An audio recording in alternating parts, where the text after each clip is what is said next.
তো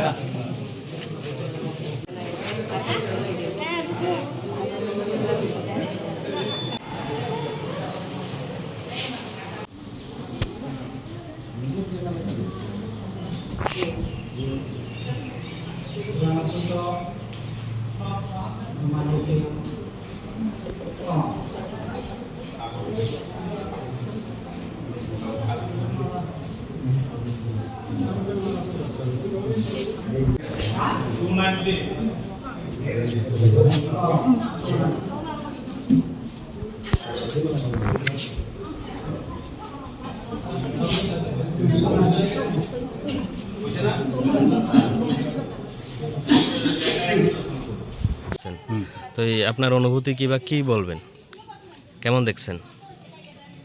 এখন এটা কাজের নিরিখে সব কিছুই হলো।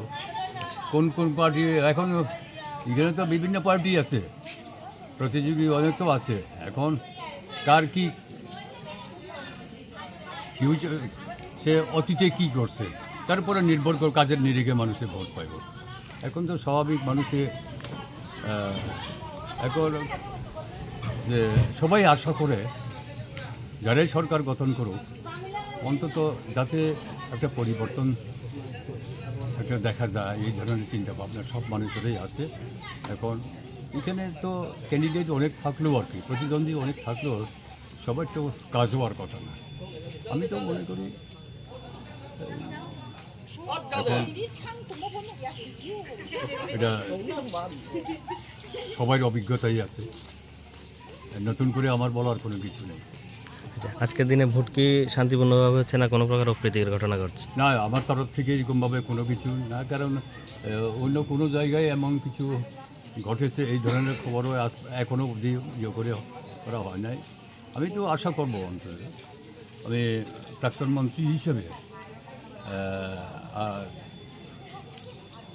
আমি সবার কাছে অনুরোধ করব যাতে শান্তির সম্প্রীতির মাধ্যমে দিয়ে যেখানে জাতি বিদেশি বিভিন্ন ধরনের জাতি বিজাতি সেরকম ধরনের এরকম সাম্প্রদায়িক কোনো কিছু কথা না বলে যাতে শান্তি সম্প্রীতির মধ্যে যাতে ভোটটা হয়, ভোটের পরে যাতে অন্তত সরকার গঠন করতে পারে, এটাই আমার কাছে সবার কাছে আমার আশা।